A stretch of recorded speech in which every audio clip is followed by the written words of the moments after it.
Enchufando Branganas sonoras. Llegó el día. Pues bueno, vamos a dar comienzo a nuestro primer conversatorio para abrir nuestro ciclo de 10. En total van a ser 10 conversatorios donde vamos a estar pues mencionando puntos importantes y relevantes sobre la milpa y sobre la investigación que vamos a estar haciendo durante este periodo de julio a noviembre, que van a ser las actividades dentro del programa de la Secretaría de Cultura, Colectivos Culturales Comunitarios de la Ciudad de México 2021. Para los que nos ven apenas y para los que no nos ven apenas y ya nos conocen, pues este es nuestro tercer año, invirtiendo esfuerzos para realizar estas actividades culturales como colectivo. Este año vamos a tener una programación de cine con temática cyberpunk y los conversatorios que van a rondar pues las temáticas sobre la milpa, las chinampas y bueno, las zonas agrícolas que corresponden al área de Tláhuac y Xochimilco, un poco de milpa alta. Entonces, en este primer conversatorio vamos a hablar sobre los antecedentes de lo que es el SARS-CoV, lo que nos ha mantenido como con mucha cautela y en confinamiento durante ya el año pasado. Y bueno, cómo ha ido evolucionando esto y nos pareció pertinente que justo con la temática del cine cyberpunk podemos como plantear pues nuestra realidad y sobre todo nuestro territorio circundante. Entonces, pues vamos a dar comienzo a esto. Les voy a ir presentando a los integrantes que este año conforman el colectivo y quienes van a estar de manera constante. Esperamos en las siguientes sesiones tener justo pues más involucrados sobre los temas que vamos a hablar, invitados o personas que contribuyan a esta labor. Muy bien, mi nombre es Pamela Palma y les presento primero a Ramón Maldonado, que es nuestro nutriólogo biotecnólogo. Bienvenido, Ramón. Él nos va a estar hablando justo de las especificaciones de lo que es el SARS-CoV. Tenemos a Cristian Morales, que Cristian Morales nos va a estar compartiendo un poco de las partes teóricas, porque es arquitecto aquí el muchacho.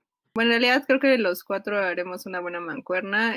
Abdul Martínez, está por ahí, Abdul López, que está por ahí, que justo Práganas nos va a estar pues justo sustentando la parte de esta temática con la sociología, que es lo que pues a lo que se dedicó, decidió dedicarse, y la parte de la cultura mexicana o prehispánica, pues por la temática que vamos a estar ocupando, nos concierne esta parte de la tradición y la cultura de la región.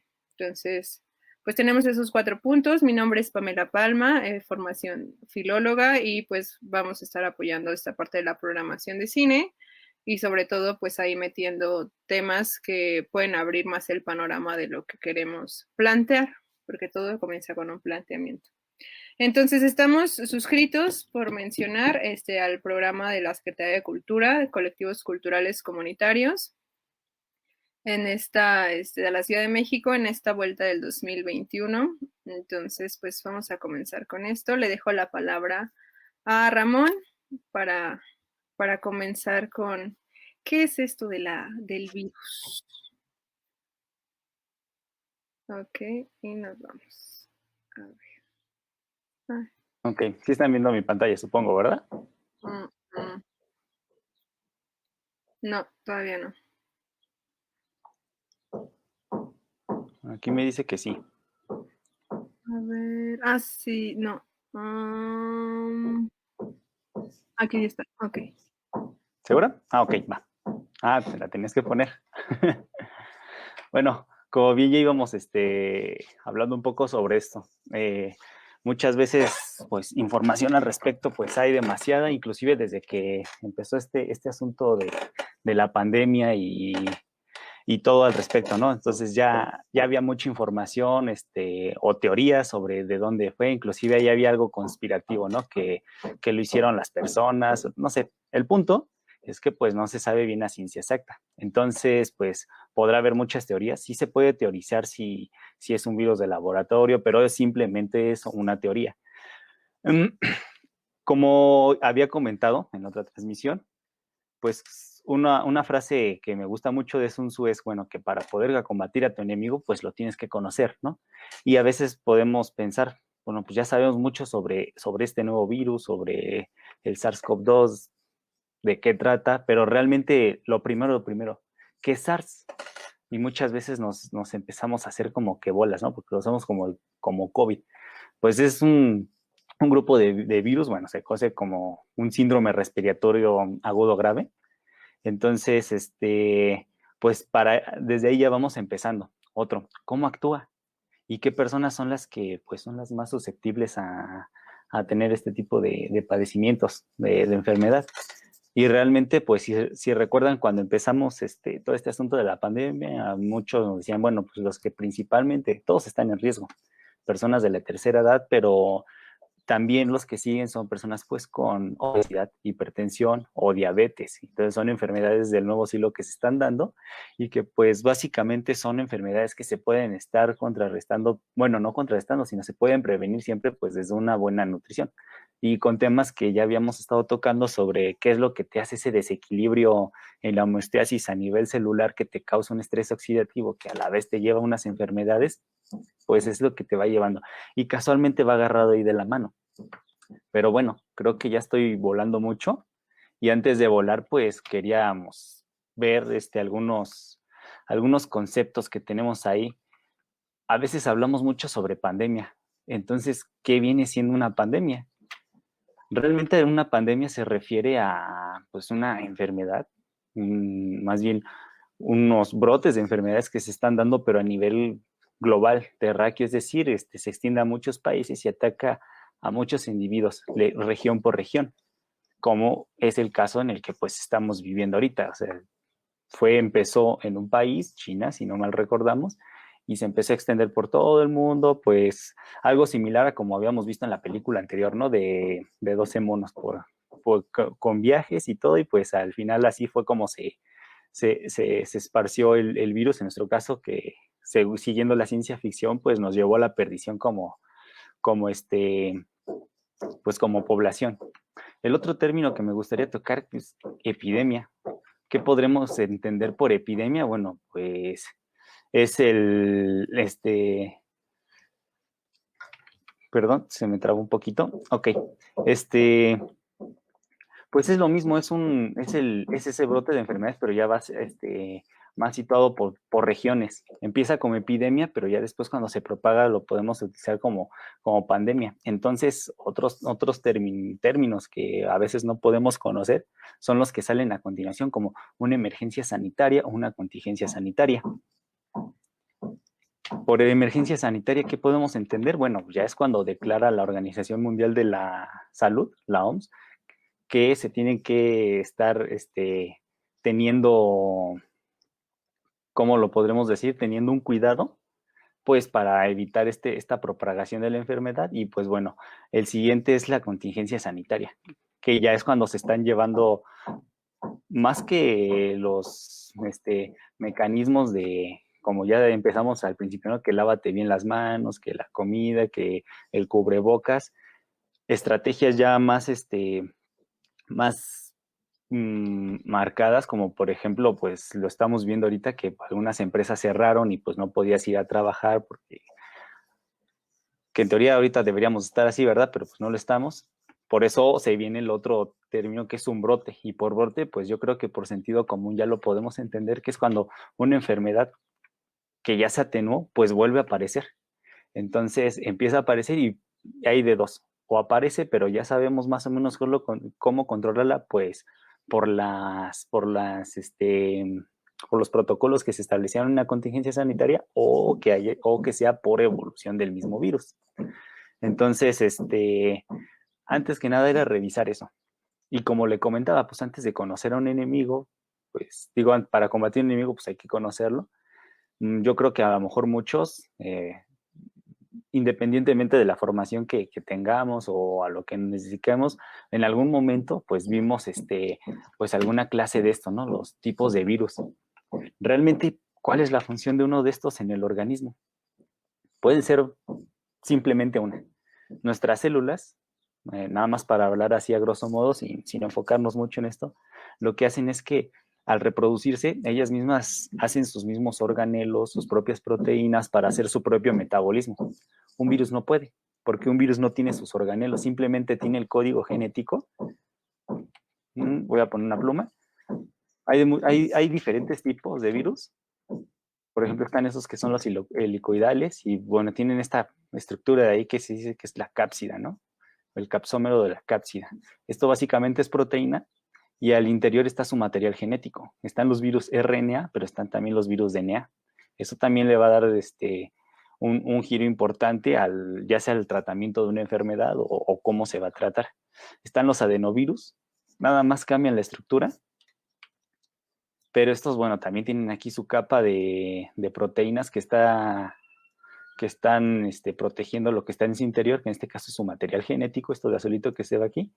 Y bueno, en la periferia, en la parte, tiene una proteína unido a glúcidos que se le conocen como glicoproteínas, y estos son de vital importancia porque estos son los que sirven de anclaje de los mismos virus hacia pues nuestras células.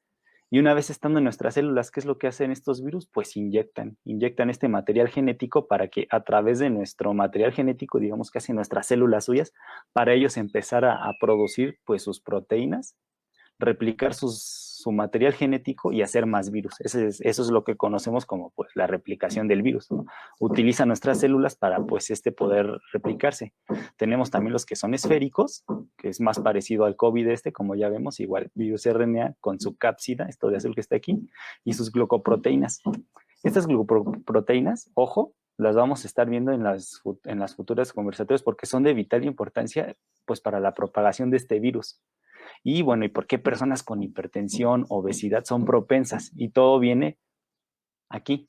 Ya todo lo que llega a causar el virus y para su replicación, pues bueno, eso ya es otro asunto.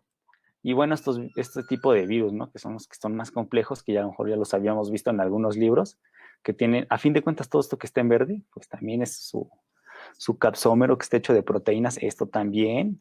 Y bueno, es como que una especie de material fibroso. Y adentro, pues el material genético, aunque igualmente estos son los receptores con la misma función que tienen para anclarse a una célula e inyectar su material genético pues en esta dirección hacia abajo para llegar al centro de nuestros núcleos y estos empiezan a replicarse. Entonces, de ahí nace también el concepto pues de algunas vacunas, ¿no? ¿Cómo hacerlo?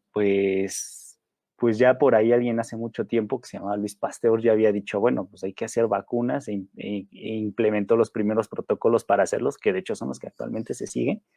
Entonces, en base a eso, lo que una vacuna genera es imitar, y bueno, de hecho es lo que se está haciendo ahorita con este tipo de vacunas, imitar que en el líquido de la vacuna se repliquen estas proteínas que están aquí para que nuestro cuerpo ya desde antes de que entre el virus y lo peligroso que es su material genético, lo reconozca como un agente extraño o peligroso y genere sus propios mecanismos de defensa para que cuando llegue este virus diga, ya entraron estos elementos que no son del microorganismo y entonces ya podré atacarlo, pues con el sistema inmunológico que pues ya algunos habremos escuchado y si no, pues lo iremos tocando conforme vaya pasando el tiempo. Entonces, hay relación, ¿sí? En personas que pues tienden a la obesidad y esto va agarrado de la mano pues para padecer este tipo de enfermedades que les mencioné, como es la obesidad, hipertensión y diabetes, que son las que más están viendo ahorita, actualmente, pues, de la nueva era se les conoce. Entonces hay ya no hablando tanto de fármacos, y ni de vacunas, sino antes de ir hasta allá, estamos hablando de que pues hay alimentos que tienen capacidades funcionales específicas que pueden combatir este tipo más bien prevenir este tipo de replicación, pero pues igual ya lo iremos viendo más adelante. Y sin teorizar tanto, ya con pruebas, pues ya también les podré estar hablando un poco al respecto de todo esto. Entonces, ¿qué alimentos podemos usar? Pues los alimentos funcionales con compuestos bioactivos que pues, ya están reportados, que se sabe que existen y que tienen inhibición específicamente por una vía fisiológica que les estaré platicando, que se llama el sistema renina-angiotensina-aldosterona, que igual fue de las primeras informaciones que se sacó cuando que se estuvo investigando, cuando se estaba viendo esto del COVID. Entonces, bueno, espero les esté asimilable esta información.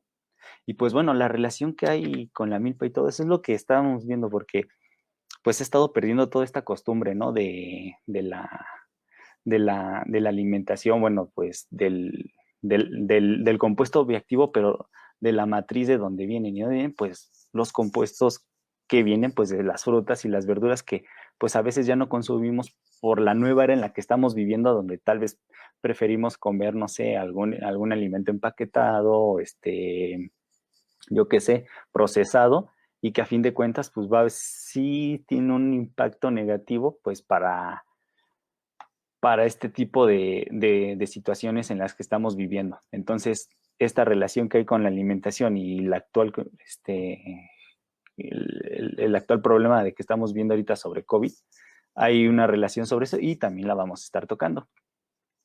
¿Algo que quiera mencionar alguno de mis compañeros? ¿Quieren mencionar algo, amigos? A ver.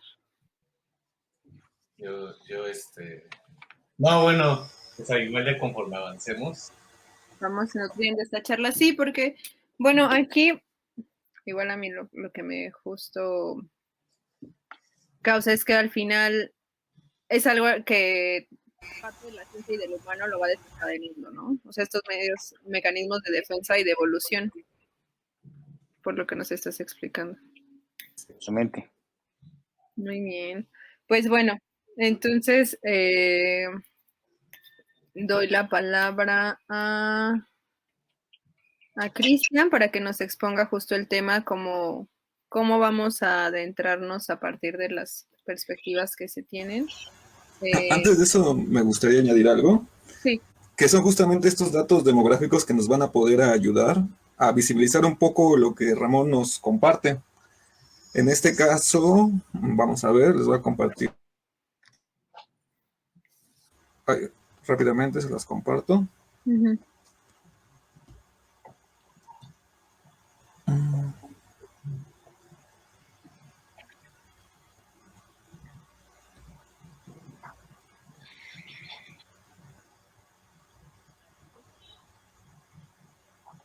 Ahí está, ya pueden ver la pantalla.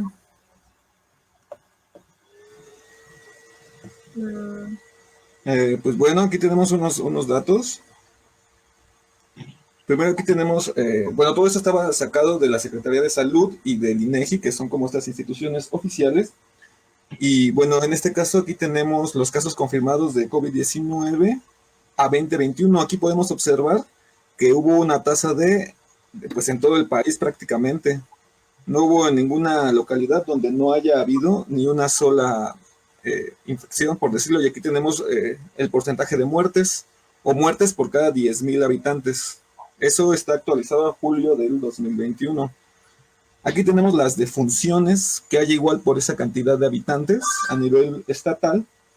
Podemos apreciar que igualmente en todas las entidades federativas hubo fallecimientos, pero si observamos un poco más, los lugares que están más negros, que son los que tuvieron arriba de 37,000, son los lugares donde hay ciudades o donde están las manchas urbanas, que puede ser la frontera, Nuevo León, Baja California y todo el centro, Jalisco, Veracruz. Eso es un dato muy importante, que después vamos a ver que tiene mucho que ver con lo que tiene que referir a las pandemias, a toda la sanidad que a lo largo de la historia, no solo no solo de nuestro país, sino de todos los países, la urbanización o las ciudades son, digamos que una condición necesaria para este tipo de enfermedades.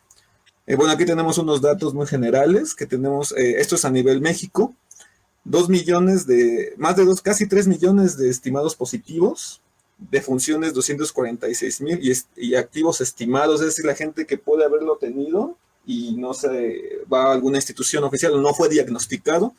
Y aquí tenemos otros datos confirmados.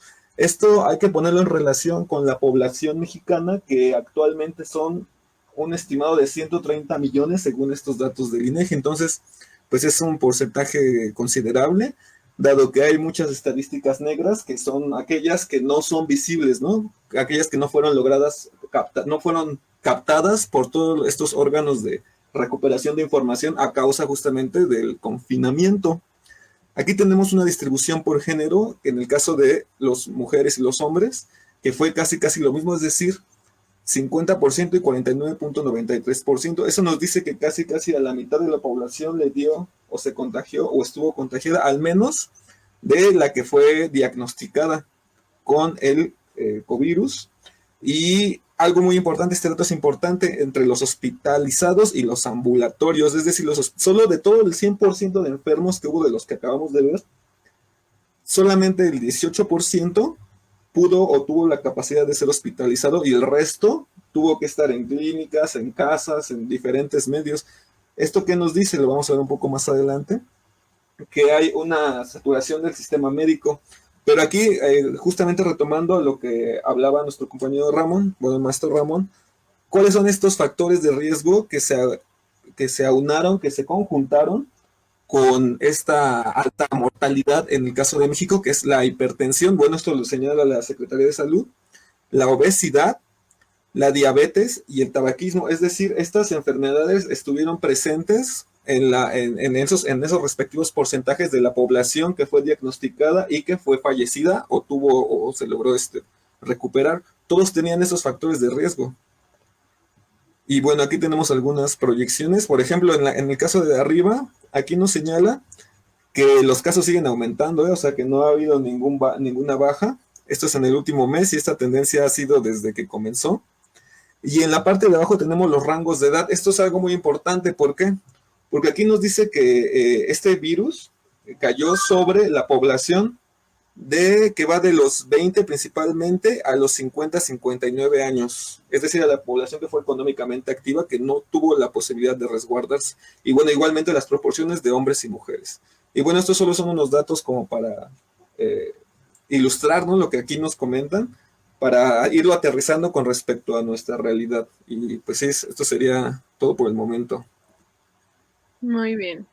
Bueno, aclarando como esta parte de lo que menciona Ramón, pues le cedemos la palabra a Cristian, no sé en dónde se va a aparecer, aquí. Ok, ahí está. Hola. Y pues dejamos el ponente y ahorita regresamos todos. ¿Puedes compartirme mi pantalla en la otra? Ah, ok. En la otra. ¿Ahí? Ah, no, aquí. ¿Ya? Ya. Bueno. Bye. Hola a todos. Hola a todos. Bueno, un poco de lo que dijeron, pues, quisiera retomar el hecho de, o sea, ¿cuál es el interés? Empezar por ahí un poco. ¿Cuál es el interés de todo esto, no? O sea, ¿por qué estamos interesándonos tanto en un virus? O porque pareciera obvio eso, contestar eso pareciera demasiado obvio, de hecho, porque pues nadie quiere morir, nadie quiere enfermarse, nadie quiere atravesar el dolor que puede provocar una enfermedad. Pero ¿de dónde viene todo esto? Esa es básicamente como la línea que estaré tratando de seguir en lo que voy a exponerles. Principalmente, ¿de dónde viene la preocupación por no enfermarnos? Es decir, o sea, para nosotros, insisto, pareciera demasiado obvio, pero por ejemplo, un perro o una mosca o una hormiga no sé, una medusa, quizá no atraviesen la enfermedad de la misma manera que nosotros. Es decir, nosotros tenemos una especie como de asimilación de una totalidad de las cosas, o eso creemos, que nos indica que no debemos enfermarnos, y aprendemos y crecemos y nos desarrollamos a través del tiempo bajo esta lógica. Entonces, para responder un poco esto, es decir,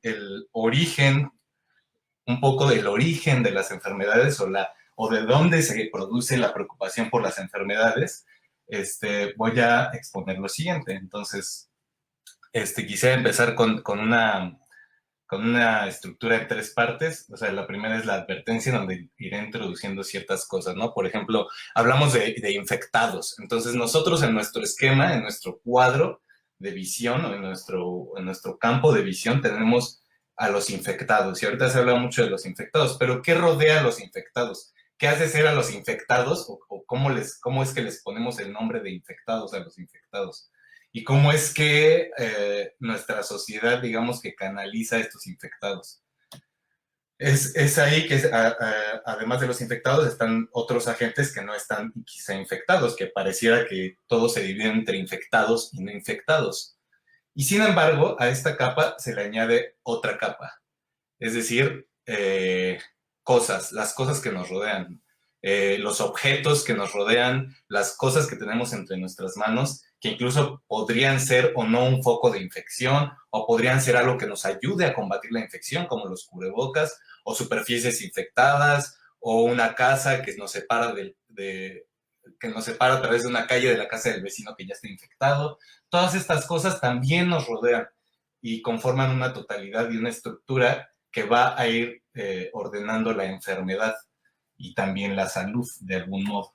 Y a esto también se añade otra capa más, que son las instancias que nos ayudan a identificar la infección. Por ejemplo, todo lo que expuso hace rato Ramón tiene mucho sentido aquí, porque justamente, digamos que los científicos juegan un poco también este papel de tratar de que la sociedad no se enferme, o investigar en el sentido de no enfermar, de curar, de todas estas nociones que tenemos como muy vagamente, pero que conforman un sistema, un orden. A esto también se le añaden no nada más los científicos, sino también los policías que te dicen camina por acá, o las instituciones de salud, o las instituciones, la economía, todo esto integrado en un como sistema macro. Entonces me iré más rápido aquí, no me voy a parar a exponer esto, pero digamos que antes de la sociedad hay un universo que fluye sin sentido alguno, porque no hay quien lo esté viendo, es decir, que todo fluye en un sentido, como se dice, hacia el caos, pero eso ya está asimilado por nuestra mente. Es simplemente un flujo de átomos que se encuentran unos con otros, y que cuando aparecemos en el mundo es que le damos un sentido a todo esto. Entonces, esta serie de anomalías que van a ir surgiendo van a ir atravesando una sociedad que siempre va a buscar que no se desordenen las cosas. Entonces, este es, digamos, el principio como rector que va a ir ordenando y que va a ir encajando todo en un orden cultural, en un orden social. Todo esto va a ser una división entre lo sano y lo no sano, entre las normas y las transgresiones, todo esto. Entonces, digamos que la sociedad fluye en torno a las amenazas y al orden. Es decir, que la sociedad siempre busca que no enfermarse, siempre busca tener esta noción de estar siempre, digamos, dentro de un esquema, que si se sale de este esquema amenaza su realidad. Es decir, que si nos enfermamos, entonces toda la sociedad colapsa. Entonces tenemos esta idea, y por eso buscamos siempre un orden que busque, digamos, la sanidad como la entendemos ahorita, lavarnos las manos, todo esto. Entonces, este esquema, de este esquema habla un poco este libro de El Día de las Ballenas, que lo voy a pasar también como relatando un poco esta relación entre las amenazas y las amenazas hacia una sociedad, y cómo esas amenazas van a ir configurando cosas. En este libro del Día de las Ballenas, justo hay un día en el que las ballenas invaden una ciudad. No se sabe muy bien cómo. Entonces todos están muy preocupados. Hay muchas ballenas en todos lados y se percibe como una amenaza. ¿Pero por qué se percibe como una amenaza? Porque una enfermedad que fluye en el planeta se considera como una amenaza. O sea, ¿qué serie de cosas existen que la hacen ser una amenaza? Entonces, de aquí quisiera extraer un párrafo que escribí para, pues un poco en este sentido, o sea, la enfermedad termina siendo un enemigo social, y los enemigos sociales son producto de conflictos dentro de un orden establecido. Cualquier cosa no es mala en sí misma, sino que hasta cuando está dentro de una sociedad. dentro de los discursos de verdad de esa sociedad. Es decir, esa verdad, hay sociedades que dicen la salud es así. No es lo mismo estar enfermo aquí que en África. En África quizá la enfermedad las personas la entiendan de una forma distinta. Entonces es así que cuando hay ballenas se percibe como una amenaza porque contrasta con toda esta sociedad que está detrás. Amenaza la fragilidad de los edificios, la fragilidad del cuerpo mismo de la humanidad. Es decir, que este sujeto puede morir fácilmente aplastado. Y entonces se busca disciplinar a la población para que combata esas amenazas a través de la sana distancia o a través del gel o a través de separar por medio de pasillos un cuarto de hospital de otro.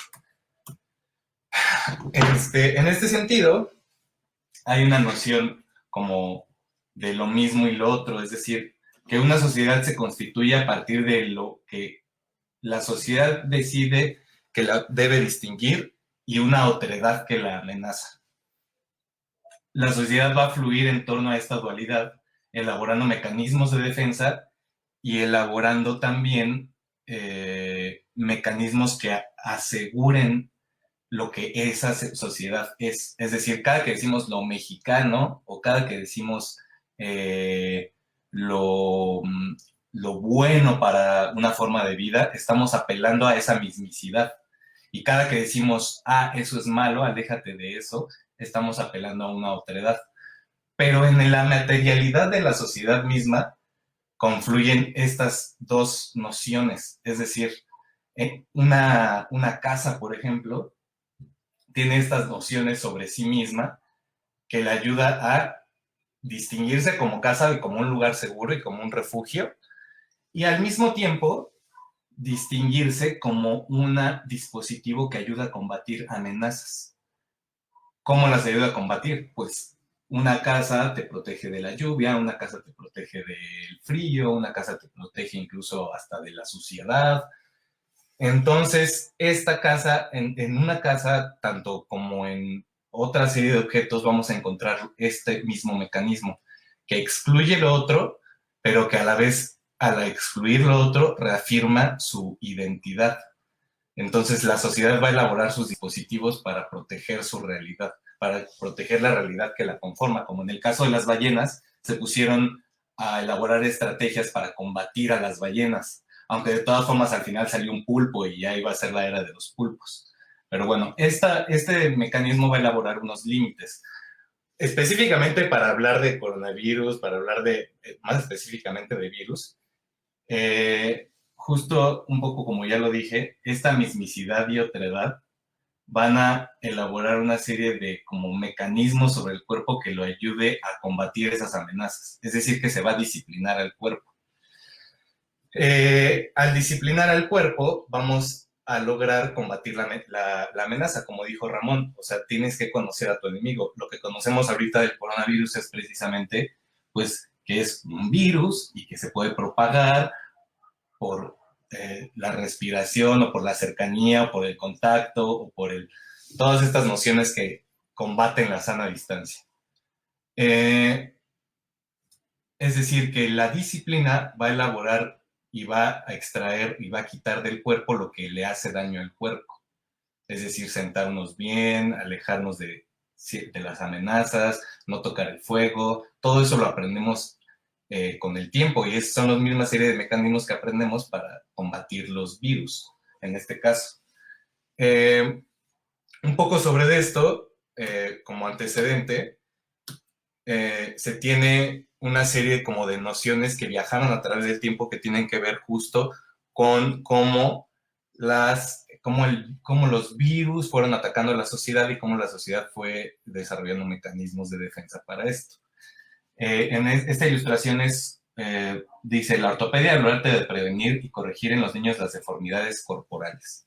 Aquí lo que sucede es que para corregir las deformidades corporales, por ejemplo, hay zapatos ortopédicos que nos ponemos para enderezarnos, o eso se cree, ¿no? Entonces hay una noción social de lo que es el cuerpo, de lo que es la física del cuerpo, la mecánica del cuerpo, cómo debe moverse un cuerpo, pero en torno a siempre combatir amenazas. Entonces, como que en una primera instancia se combate el cuerpo, las amenazas del cuerpo mismo, sobre el cuerpo mismo. Se elaboran dispositivos para esto. En la película de 12 monos justo vimos cómo James Cole, en su tiempo presente, que es el 2035, vive en las alcantarillas junto con toda la sociedad que sobrevivió al brote de un virus que acabó con el 99% de la población o algo así. Entonces, para poder salir, justo se le diseña y se le pone un traje que lo aísla aunque esté fuera. Es decir, que configura su cuerpo de tal manera que va a combatir la amenaza que está latente fuera de las alcantarillas, que es un virus letal. Esta es la noción de la disciplina sobre el cuerpo. Y sobre el cuerpo, las modificaciones, como en el caso ya más, digamos, un ejemplo así muy, muy tangible ahorita, pues las vacunas, ¿no? Nos ponemos vacunas para que nuestro cuerpo se vuelva más fuerte. Es lo mismo que hacemos cuando nos distanciamos, es lo mismo que hacemos cuando construimos una casa. Esta es una ilustración sobre una plática de Alcohólicos Anónimos ay, aquí me tapa el año. Pero bueno, debe ser de principios del siglo XX, finales del XIX. Todos están aquí. Quien haya estado en el Torito podrá dar cuenta que esto es básicamente lo mismo, solo que sin cajas. Aquí alguien los está adoctrinando y les está diciendo no deben tomar alcohol porque el alcohol hace daño. En los conventos pasa un poco lo mismo, se adoctrina a un cuerpo dentro de celdas para que el cuerpo rece a una espiritualidad y entonces esté en paz con el cosmos, pero en realidad lo que está haciendo es configurar una noción del cuerpo sereno, del cuerpo en paz, para que no se enferme, para que no sufra males. Lo mismo pasa en las prisiones, por ejemplo, igual en la película de 12 monos, James Cole está en una especie como de ciudad-prisión, en donde son sometidos a trabajos forzosos por una autoridad. Esos trabajos forzosos son salir a explorar la superficie, como lo vimos en la otra diapositiva, y investigar cosas sobre el virus. Cuando James Cole viaja al pasado, justo termina en una institución psiquiátrica, en donde lo ven como una amenaza, y lo primero que hacen es justo lo mismo, lo devuelven a una celda. Esta celda es la celda de un manicomio, que justamente está diseñada para combatir el mal de la locura. Entonces, esto aísla al enfermo del resto de la sociedad, que es el mismo mecanismo de defensa que la sana distancia, solo que esta es una maximización. Es el mismo mecanismo de defensa para, por ejemplo, encerrar a los animales en un zoológico y observarlos, pero sin que sean una amenaza para nosotros. Luego de aquí subimos una escala más, que es lugar-comunidad. El lugar va a configurar a la comunidad como la celda del cuerpo, o como la disciplina del cuerpo mismo también. En este caso, el lugar ya se configura por una serie de celdas, por una estructura de celdas. Hay una noción que se llama panoptismo, que es la configuración espacial en torno a un centro que puede controlar y vigilar cada uno de los rincones. Esta es una estructura concéntrica, el centro es una torre de vigilancia y se proyecta la perspectiva desde esta torre de vigilancia hacia cada una de las crujías, que son estas líneas negras. Esas líneas negras son agrupaciones de celdas y los patios entre cada una de esas crujías, es decir, que desde ahí se puede ver todo. Esta noción, aquí había puesto un ejemplo de ciudad universitaria, es igual, una torre alta desde la cual se puede observar todo. Pero como vimos en la película de 12 monos, también es una serie de celdas desde la cual se para un individuo y observa hacia abajo a todos los presos que están aquí encerrados. Es la misma noción que en la que James Cole viaja al pasado, es la misma noción que se introduce en el manicomio, cuando James Cole está junto a otros locos, vamos a llamarlos así, acostados uno junto a otro y pasa un vigilante y él puede observarlos a todos. Es la misma noción que amplificada va a configurar un territorio y una población adiestrada ya casi de manera militar para combatir un virus. Esta articulación de panópticos o de lugares va a configurar comunidades, lugares, poblaciones enteras. Por ejemplo, este es un campamento para 18 batallones y 24 escuadrones. Aquí también se me tapa el año, creo. Pero aquí justamente sí podemos cambiarlo por una manzana, un parque, de una colonia, de un barrio, casi, si son manzanas regulares, podría ser Nezahualcóyotl, para tener un control sobre la población. Esa ciudad la ciudad ya estaba preparada para la pandemia, pues sí, de algún modo sí. Esto facilitó muchas cosas, o sea, el tener configurada una población que ya estaba combatiendo las enfermedades y las amenazas de manera continua. Es así que se configuran ya las ciudades a gran escala para combatir amenazas. Casi es como un asentamiento militar de millones de habitantes. Al final todo esto se centraliza justamente en la clase política. En el tiempo de James Cole, un grupo de científicos es el que dirige la investigación para salvar a la humanidad. Y pareciera que en ellos reside toda la responsabilidad sobre ello. En el pasado de James Cole, en el 1990, creo que es cuando llega al manicomio, hay una serie de científicos, psiquiatras, frente a los cuales se sienta y los trata de convencer de que él no es una amenaza, a una serie de científicos que también conforman una clase política, pero en nuestra actualidad hay muchas comunidades científicas, hay muchas comunidades de políticos, de economistas, buscando resguardar la seguridad de la sociedad.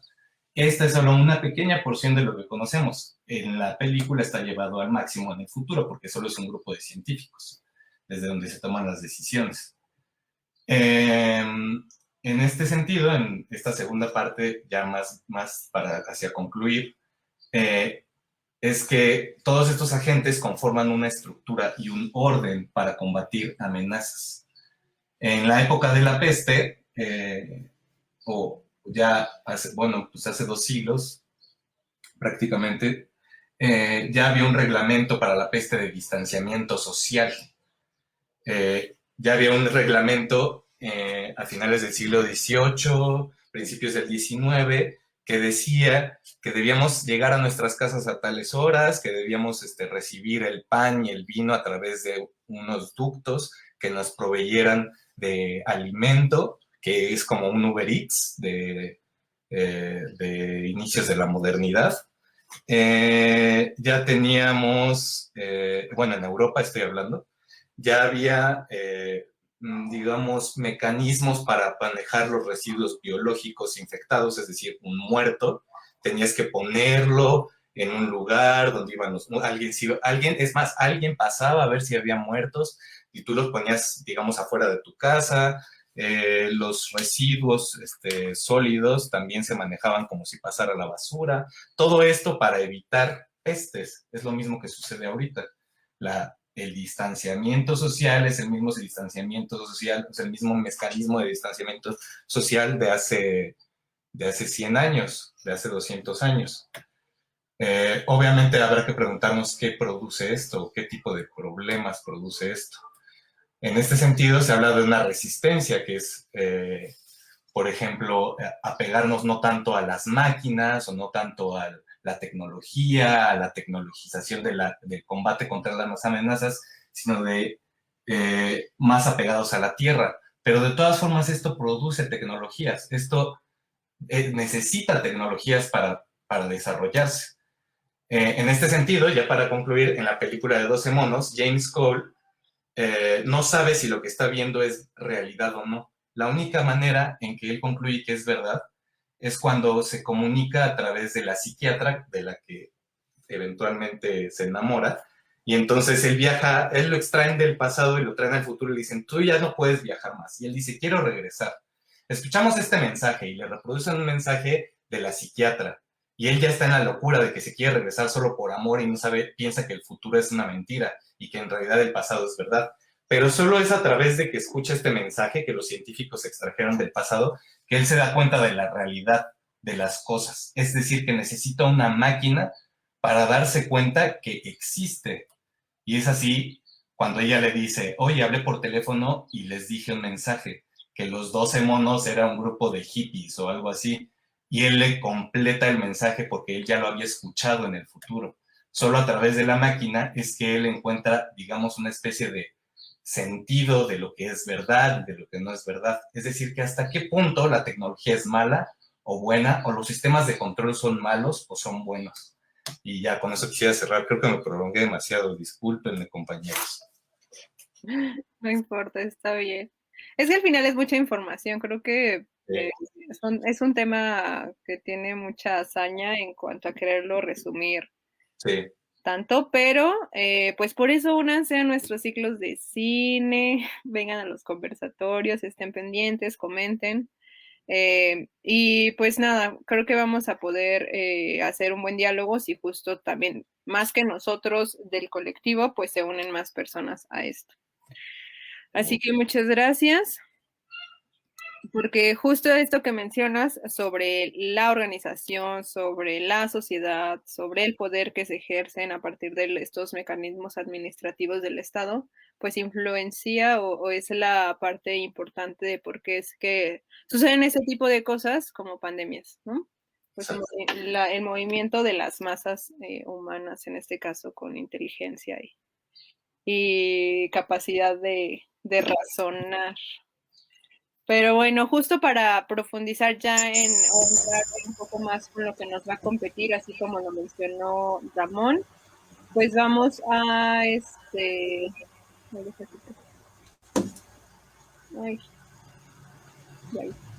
alguien vamos a entrar justo con la parte que nos va a mencionar Abdul de nuestros antepasados prehispánicos, después de la náhuatl. ¿Cómo es que aquí?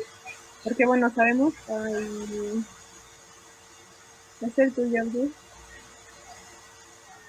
O el tuyo, ¿quién tiene una secadora por ahí cerca? Digo, una aspiradora. Ahí está. Nada más para terminar con tu presentación y ya que te dediques a hablar, Abdul. Justo, retomar esta parte, Abdul, como ya deberían de recordarles si son nuevos aquí, y pueden consultar nuestros cinedebates del periodo pasado, pues es el experto aparte en sociología, pues en la parte de tradición mexica o lo que nosotros conocemos como nuestra cultura prehispánica, sabe náhuatl, entonces nos va a llenar como de justo esta información de cómo es que acontecía en esta parte de América, esos procesos de la enfermedad, de la medicina y pues contexto, ¿no? Ahorita general con esta parte del COVID. Así que los dejamos con Abdul y adelante. Macuayo Shiwaloka, Panul Tanoshin, Asha Juar and Sitsi. Hi everybody around the world. Hi, thanks for listening to us. Pues bueno, pues muchísimas gracias por esta parte. Es muy importante lo que acaba de mencionar Pranganón, porque nos da un antecedente de cómo es que nosotros, o bueno, digamos que la cultura normalizada, la cultura occidental, por decirlo de algún modo, ha tratado las enfermedades y a partir de ellos nosotros hemos construido esta imagen o estas formas justamente de ir en contra o a favor de la enfermedad, como muy bien lo mencionaba Cristian, en torno a la configuración del espacio y a la configuración de las normas. Pues bueno, es importante señalar que esas epidemias o esas enfermedades han ocurrido en el mundo en todas partes, no es algo que sea exclusivo de la modernidad. Y así, de ese mismo modo, aquí en el continente, que en su nombre original, en la lengua náhuatl, lo vamos a llamar Ixachilan, que significa la inmensidad, pues hubo toda una historia en torno a enfermedades, pero eran completamente diferentes. Vamos a partir de la primera premisa de en qué radica esa diferencia. Pues bueno, para empezar, vamos a entender esta culturalidad de Ixachilan como tal, de la cual se deriva lo que vamos a llamar el anáhuac, que significa el lugar rodeado por los 4 rumbos de agua, que hace referencia justamente al continente, pero más que nada a la parte norte. Esto nos va a abrir un portal completamente distinto para entender lo que es a lo que nos hicieron llamar como la prehispánico o la prehispanicidad, ¿no? Porque eso nos habla de que es un antes y después de alguien que no existía aquí. En cambio, ese concepto de Ixachilan es todo este portal cultural que nos va a hablar de una historia propia, un rostro propio y un corazón verdadero que tiene todo un devenir. Vamos a ver más o menos en qué trata. Bueno, para empezar, ha habido pestes aquí hubo también muchísimos tipos de enfermedades, pero las principales que habían eran a causa de las sequías o de las, ¿cómo decirlo?, de los cambios climáticos, mejor dicho, que propiciaban la pérdida de cultivos, la pérdida de alimentos, y a partir de estos se generaban mortandades. Esa es una forma. Y entonces, a partir de esas mortandades, que eran muy, muy extremas, muy drásticas, ocurrían dos principios. Se tenía la premisa de que era de moverse o morir. Entonces, en ese sentido, las grandes ciudades, y por eso tenemos muchos vestigios de ellas, eran abandonadas en los casos de enfermedad, en los casos de peste, como lo podemos llamar ahora, y no tenían problema, porque a donde podían, llegaban y volvían a construir otra ciudad. Por eso tenemos tantos a los que llaman sitios arqueológicos. Y bueno, por otra parte, quienes se quedaban eran para morir o tratar de sobrevivir. En este sentido, hubo muchísimas pestes datadas. Por ejemplo, tenemos las de 1450 al 54, que justamente hubo una helada extrema que acabó con los cultivos y esta mortandad generó justamente la peste. Ese es el problema de lo que aquí venía ocurriendo, de que las mortandades generaban consecuencias no solamente en el tiempo que duraban, sino después y a través del tiempo, alrededor de 5 o 10 años.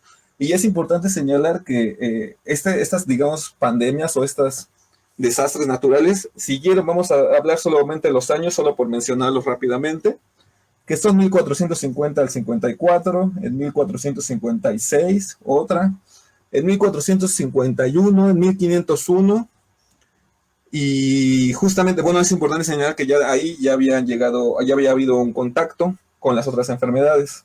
Y pues bueno, vamos a mencionar rápidamente cuáles son las principales diferencias en torno a la concepción de las enfermedades. Pues bueno, básicamente aquí tenemos en la medicina ancestral el concepto de Pachtilistli o medicina. Este concepto no aborda la enfermedad como es en el sentido indoeuropeo o occidental o americano, por decirlo de alguna forma, en la cual la enfermedad se ve como algo que es detestable, como algo que es innecesario, justamente como lo mencionaba anteriormente, algo que se excluye, ¿no?, que no es propio de la sociedad. Aquí la Pachtilistli tiene más que ver digamos, con un desorden del flujo energético, por decirlo de alguna forma. Eso es la enfermedad. Cuando por alguna causa externa o interna mental, ese flujo que recorre todo tu cuerpo, que podemos llamar vida, se sale de sus canales, por decirlo así, y se desvían. Eso es la enfermedad. A veces eso era provocado para generar estados de conciencia, o a veces era propiamente como una enfermedad, o sea, algo involuntario, y que la necesidad digamos que de medicina de aplicarse era para tratar de corregir estos caminos, ¿no?, por decirlo así, de la energía. Y la principal alimentación, digamos más bien la principal medicina siempre ha sido la alimentación y todo el producto de la milpa. Ahí radica justamente la importancia que nuestra configuración genética tiene en su haber, digamos, esta construcción que el maíz nos ha dotado y que a partir de ella existen todos estos nutrientes. Y bueno, en la milpa en general, ¿no?, cuando hablamos del maíz, de los cuales pues Ramón nos habló un poco al principio. Por otro lado, existe el concepto de Cocolistli. Anteriormente a la llegada de la invasión, la Cocolistli era un término que designaba a estas pestes que hablábamos por catástrofes naturales, también porque se depredaban los sitios, ¿no? Hubo muchas ciudades que fueron abandonadas por falta de agua y generaban esta peste. Pero es hasta después de 1521, que llega la primera viruela, que es con la que se inaugura todo el siguiente siglo XVI, que estuvo lleno de pestes, viruelas, sarampión. O sea, fue horrible. O sea, para poder visualizar eso, tenemos que saber que 9 de cada 10 personas en este continente fallecieron a partir de ese contacto con esas enfermedades que fueron traídas voluntariamente como un arma biológica de guerra. Esa fue un arma que fue devastadora aquí, más que los guerreros, más que otra cosa. Las pestes fue lo que devastó completamente aquí. Imagínense, 9 de cada 10 personas, solamente el 1%, perdón, el 10%, el 1% sobrevivió. Y bueno, eso es lo que dicen, porque pues dicen que falleció, bueno, las fuentes oficiales dicen que nada más fallecieron 20 millones, ¿no? O existían 20 millones en el continente, pero esto fue en todo el continente, no solamente aquí en México. La tradición oral nos dice que tan solo en Colima existían 20 millones de personas, solo para visualizar un poco esa magnitud. de la enfermedad. Y justamente ese grado de enfermedades estuvieron a lo largo del siglo XVI, XVII y XVIII, y ya en el siglo XIX y XX no con tanta, existían ya otros medios. Aquí, ¿qué pasó? Que con este cambio, la cocolistli adquirió un nuevo sentido en su definición. ¿Qué pasó? Que los abuelos antiguos empezaron a definir a la cocolistli, que, bueno, los principales problemas eran que, como ya conocían remedios, ellos tenían la medicina para curar todas estas enfermedades nuevas, por decirlo de algún modo. El problema era que la práctica de la medicina era vista como algo que causaba la muerte directamente. Entonces, si el conocimiento se abría, era herejía y era destruido. Ese era uno de los grandes problemas. El clero, durante ese periodo, bueno, no todo el clero, pero sí gran parte, quería secuestrar, digamos que estos conocimientos que tenía la tradición oral para que la población no tuviera más remedio que acudir a la medicina del clero. Y la prueba está en que en 1531, cuando llegaron los 12 frailes, ellos justamente fueron los primeros que comenzaron a curar la viruela, el sarampión. Entonces, la cocolistli empezó a adquirir una connotación político-ideológica de dominio cultural. Entonces, aquí hay un trastorno, digamos, de esta palabra. ¿Por qué? Porque implica este control. Ya no solamente se trata de curar enfermedades, ¿no? Sino de una lucha por los conocimientos y por la legitimación de quién tenía, digamos, el conocimiento para esta medicina, ¿no? Por llamarlo de alguna manera. Entonces, aquí ya teníamos en cuenta cómo ya los abuelos sabían qué ocurría con esto. Entonces, aquí ocurrió algo que la enfermedad, y eso lo dice uno de los frailes españoles, dice que, bueno, Motolinia, que aquí cayeron justamente las 10 plagas trabajosas desde ese entonces, que son la viruela, el sarampión, el hambre, la guerra, la opresión, la tributación, la esclavitud y la minería. Bueno, esto es solo por mencionar a grandes rasgos estas definiciones. Y aquí volvemos a partir de esta premisa en torno a esta confrontación en lo que era la barbarie y la visibilización, porque detrás de esa confrontación de medicinas existían dos cosmovisiones en pugna, en choque directamente, que es justamente el planteamiento de lo que aquí continuamos. Y pues bueno, sería lo que podría aportar por el momento. No sé si tengan alguna duda, algún comentario, sería muy interesante su participación y aquello que, pues bueno, abiertos a sus dudas y comentarios. Muchas gracias. Muchas gracias, Abdul. Pues sí, justo creo que parte de la vida, como es que se ha desarrollado, pues justo va a tener este tipo de dinámicas celulares. Y aquí en la zona en la que nos encontramos, pues justamente tenemos una tradición con la tierra. Aquí yo tengo una pregunta, por ejemplo. ¿Cómo es que justo se considera a la tierra como parte de esta medicina que puede proveer?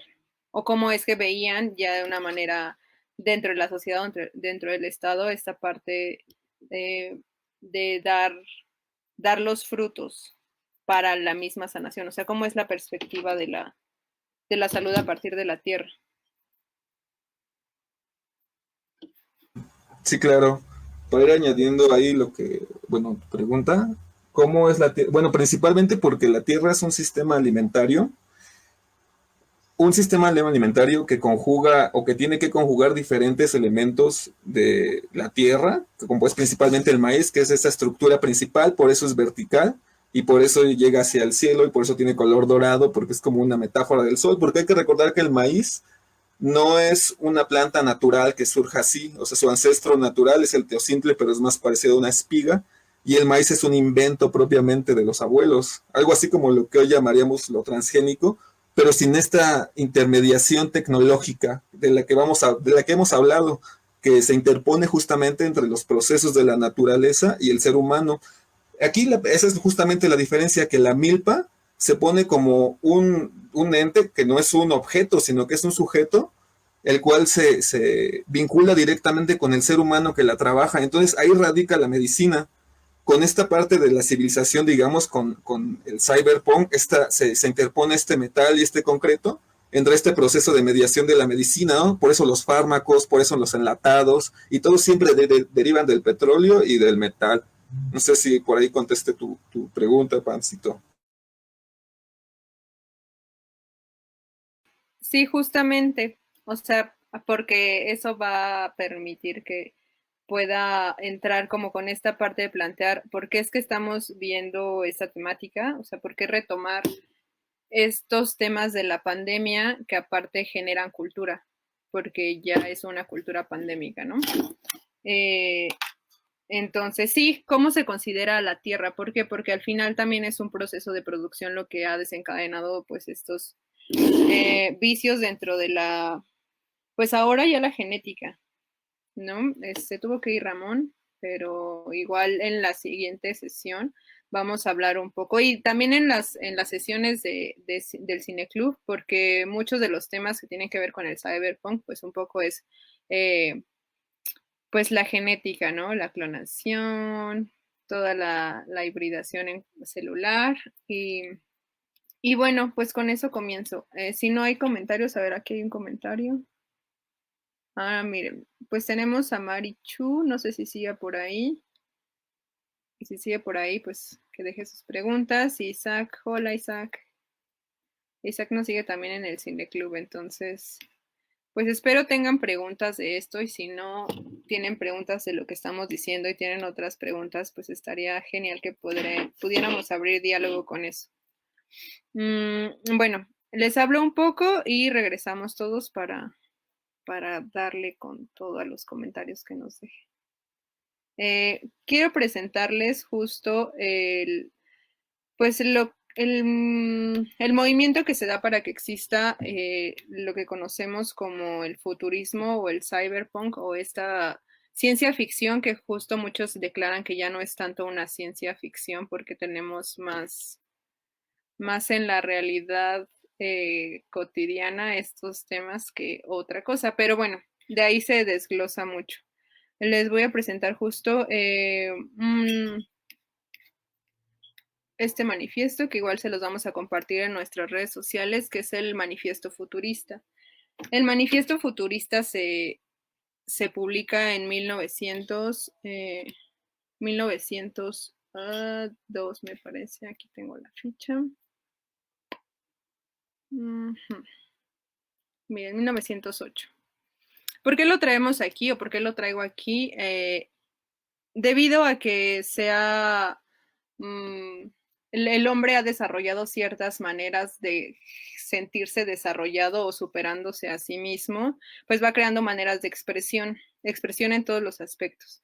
Aquí el manifiesto futurista fue un movimiento justo cultural, artístico, que lo que busca es romper ciertos estándares o ciertas premisas del arte en sí. Lo que buscan pues los artistas que estuvieron involucrados en esta corriente, pues es justo un dinamismo, es un movimiento, es un despegar la plástica de algo tan cerrado, ¿no? Justo hay unos fragmentos donde dicen que justo la samotracia pues deja de ser importante, no por el tiempo en el que lleva, sino por lo que da, ya no da una perspectiva de movimiento, de avance, al contrario, nos está llevando siempre al pasado. Y muchas de las corrientes o movimientos sociales, culturales, expresivos, que se empiezan a manifestar, pues es a partir de las revoluciones industriales, justo con el desarrollo, o que se considera como desarrollo. Entonces, el pasado lo empiezan a dejar atrás. Es un poco, tal vez hasta explosivo este manifiesto en cuanto a que no hay un punto medio, o sea, las mujeres no las consideran como algo importante. Y por eso la pregunta que le hacía Abdul, en realidad, ¿cómo se consideraba la tierra o a la producción de esta para la sanidad, ¿no? de la población? Porque en este texto, en este manifiesto futurista, se delega un poco esta parte tal vez histórica o presencia de la mujer como justo cuidadora. Entonces, ese es uno de los referentes que podemos tomar para ver en qué se basa esto del cyberpunk. Después podemos citar esta obra de William Gibson. Muchos gustosos del cyberpunk o de esta corriente de hackers y futuristas ya en la literatura lo citan mucho porque justo es una obra parteaguas para lo que implica la ciencia ficción y en este caso los inventos y la tecnología para la construcción de una realidad. ¿Por qué? Porque ya no estamos bien a partir de el manifiesto comunista y futurista y este movimiento artístico termina justo cuando termina la Primera Guerra Mundial. ¿Por qué? Porque empiezan a crearse otros sistemas, otras maneras de convivencia y de control, como lo mencionaba Cristian, para las sociedades. Entonces está un poquito más en un tiempo distópico que ahora ya nos parece un poco más pues presente por cómo se está manejando, por ejemplo, el Bitcoin o la medicina, cuánto ha avanzado al punto de las clonaciones o de hacer esas inteligencias artificiales con aspectos humanoides ya muchísimo más definidos. Entonces es una obra que podemos considerar importante para todo lo que es este movimiento, porque ahora ya no se habla de cyberpunk, ¿no? Sino biohacker o no sé, muchas corrientes, ya tanto científicas como filosóficas, que manejan a la tecnología como punto central de estudio o de cuestionarse qué es lo que está pasando. Ya en 1997, aquí les cambio, nos encontramos ya con una declaratoria de manifiesto cyberpunk, donde nos hablan que justo, no se ve aquí en la imagen, dejen quito este. Bueno, se ve muy pequeño, pero justo las premisas iniciales es que se pide una libertad de poder adquirir la información y no solo cierta información, sino poder tener la habilidad de poder acercarnos a cualquier tipo de información a través de las computadoras. En la literatura de ficción, cuando inició, justo los temas importantes pues eran las máquinas, sobre todo computadoras porque eran máquinas de guerra, máquinas de estos países comunistas defendiéndose de toda la parte del neoliberalismo y la tecnocracia y sistemas de invasión o de apropiación de las riquezas. Entonces las computadoras son parteaguas para poder considerar esta parte del desarrollo como una parte enemiga si es que no se tiene la información. Entonces, ¿qué es lo que piden en este manifiesto? Acceso a esta información, acceso a toda la información. Y bueno, para justo pues cerrar un poquito, porque solo quería darles como una pasada, pues en muchos de los temas, porque vamos a seguir hablando de esto en todo el ciclo de cine y en los conversatorios, pues que es importante tomarlas de referencia, porque muchos de estos documentos o artículos, pues los vamos a tener que citar para la construcción de los mundos que vamos a estar o de las realidades que nos van a estar presentando en los filmes. Esto debido a que se basan, la ciencia ficción que vamos a ver se basa mucho en historias que tal vez se han escrito, pero sobre todo en movimientos sociales que están sustentados. Las historias distópicas hasta de clonaciones, pues son historias que se basan en cosas que se han hecho. Y tal vez estaría muy bueno que pudiéramos tener como también a más invitados, pero sobre todo información que podamos como ir exhibiendo de casos, ¿no? Casos que se puedan dar, porque al final lo tenemos que traer a nuestra realidad con estas temáticas que vamos a estar hablando y mencionando con la milpa. ¿Por qué? Porque al final nosotros como seres conscientes y pensantes, pues tenemos mucha ambición de muchas cosas, sobre todo de conocimiento, y es por eso que ya en la cita que nos hicieron del film de la semana pasada, pues vemos a un James Cole, pues sumido en esta parte resultativa de un científico que quiso quiso destruir a la humanidad, ¿no? Con el poder o el conocimiento que tenía. Entonces, por eso es importante,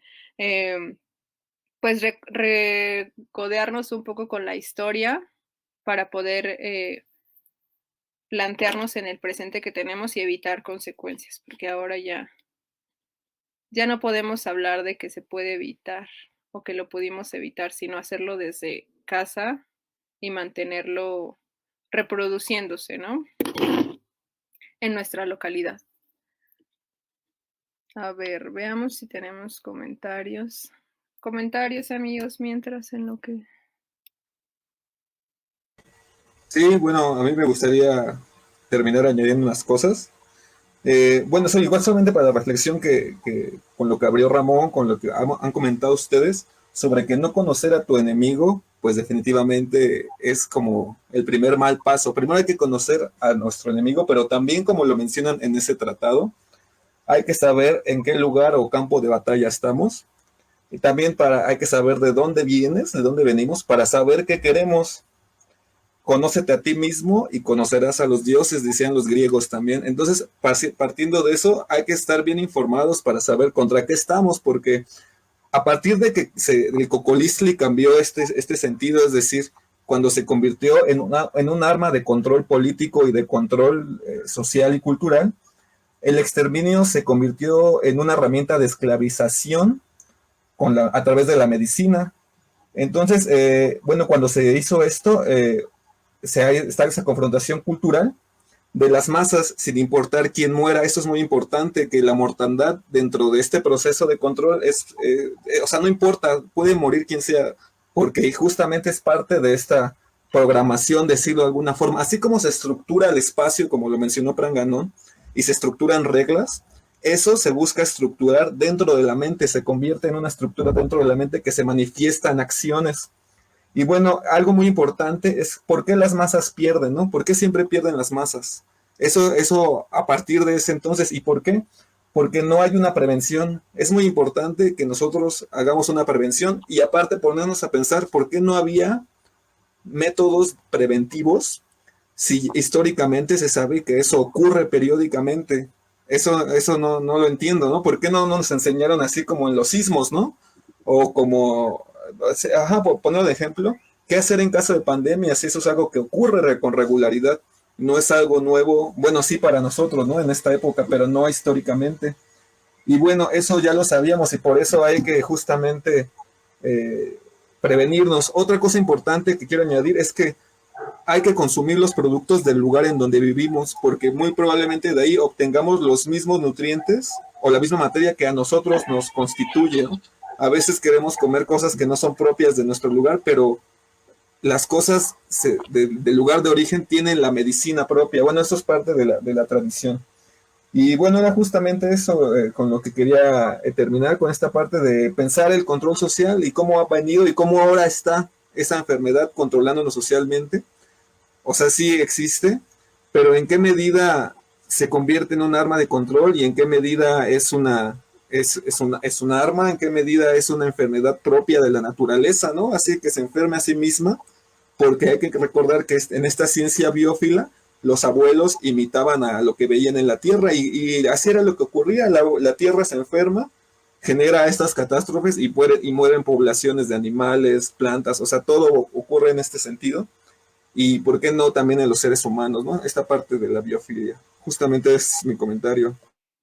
Sí, pues bueno, morir es una acción que va a pasar, ¿no? O sea, de eso no nos vamos a salvar, pero justo la calidad de vida que tenemos o la cual nos estamos llevando, nos dice Marichu. ¿En qué podría ayudar la historia en lo que está pasando ahorita con la pandemia? ¿Cuál sería un aprendizaje sobre la historia en el presente? A ver, ¿qué podemos decirle a Marichu? Hola. Hola. Yo igual voy a hablar ahorita porque tal vez ya me vaya. Okay. O sea, creo que un poco lo que hemos manejado los tres, los cuatro, es que, o sea, como que hay ciertos mecanismos que no cambian, pero están presentes quizá todo el tiempo de la misma manera. O sea, por ejemplo, ahorita estamos viendo cómo, o sea, cómo hay ciertas medidas restrictivas y que parecieran muy drásticas, pero al mismo tiempo podemos ver cómo estas medidas que parecen ser muy drásticas se han sucedido a través del tiempo y no es nada nuevo. O sea, lo que maneja la ciencia ficción quizá puede ser algo inalcanzable que ya estamos alcanzando, pero es algo que, o sea, su planteamiento y su origen está no nada más en el presente, sino en el pasado. O sea, una de las cosas que justamente estábamos viendo los cuatro es que, o sea, se reproduce en diferentes épocas. Y que eso quizá, o sea, más allá de causarnos pánico y de causarnos como terror y de causarnos como una angustia en cuanto a que estamos alcanzando ese futuro distópico, es darnos cuenta que esas especies de distopías o que llamamos distopías han estado siempre como latentes. No ahorita, no en 10 años, no hace 10 años, sino siglos y siglos y siglos de construcción de lo que hoy es el presente. Y de lo que podemos nosotros apenas vislumbrar como futuro, no es más que una pizca de lo que ha sucedido a lo largo de toda la historia. La historia no es que se repita nada más así y haya un momento en el que la historia deje de repetirse, sino que hay una serie de tendencias que siempre van a estar presentes, en tanto que somos una especie que desarrolla los mecanismos que desarrolla, o sea, es decir, en la que tenemos uso de razón, o tenemos uso, o somos animales gregarios, tenemos cultura, sociedad, sistemas. Es decir, que no vamos a escapar de ciertas cosas.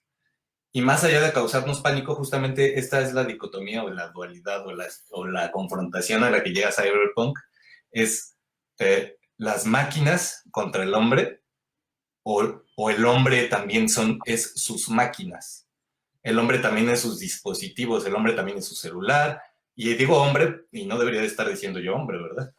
O sea, la humanidad también desarrolla mecanismos en los que cambia de cuerpo y cambia de identidad a través de las modificaciones del cuerpo, las personas trans o las personas que tienen prótesis o las personas que usan un micrófono para cantar, o las personas que usan una guitarra, o las personas que usan un libro, un lápiz, todas esas son máquinas que estamos utilizando y que generan lo que es nuestra especie. Y es algo que no está presente en un futuro en tipo Terminator, ni en un futuro tipo 12 monos, ni en un futuro así, sino que ha estado presente siempre.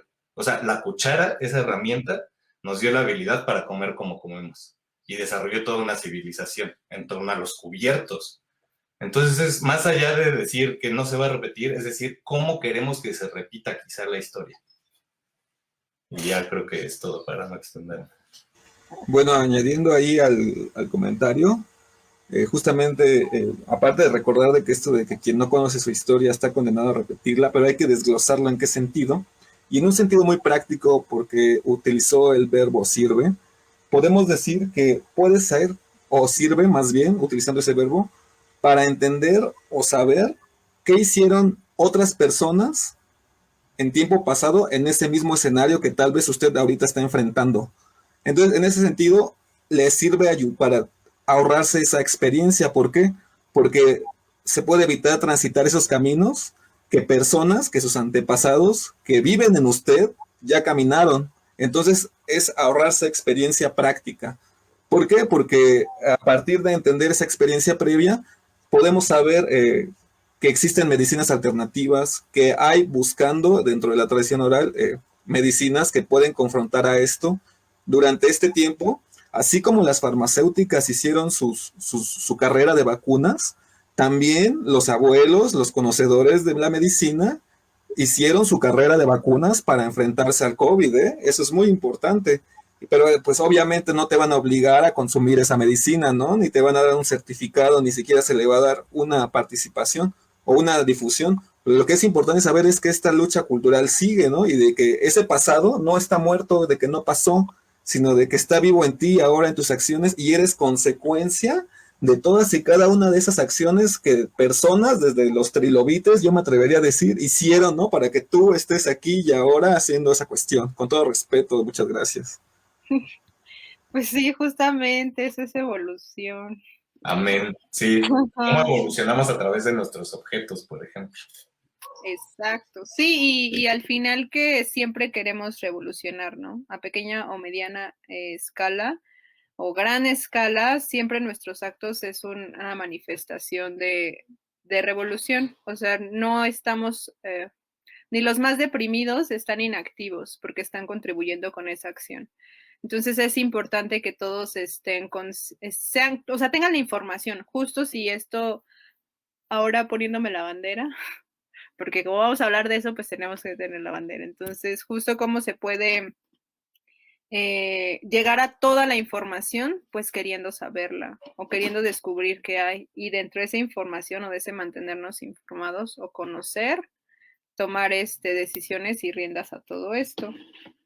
Porque, pues, en este caso, lo que venimos a proponer, pues, es la vista a eso que aún conservamos en una ciudad de las más grandes del mundo, ¿no? Que todavía es ruralidad y campo. Entonces, ¿cómo podemos evitar que la mancha urbana pues acabe con los recursos y genere este tipo de vicios donde podemos terminar viviendo en jaulas y utilizando trajes especiales? Entonces, pues si no tienen más comentarios y si no tienes algo más que comentar, Abdul.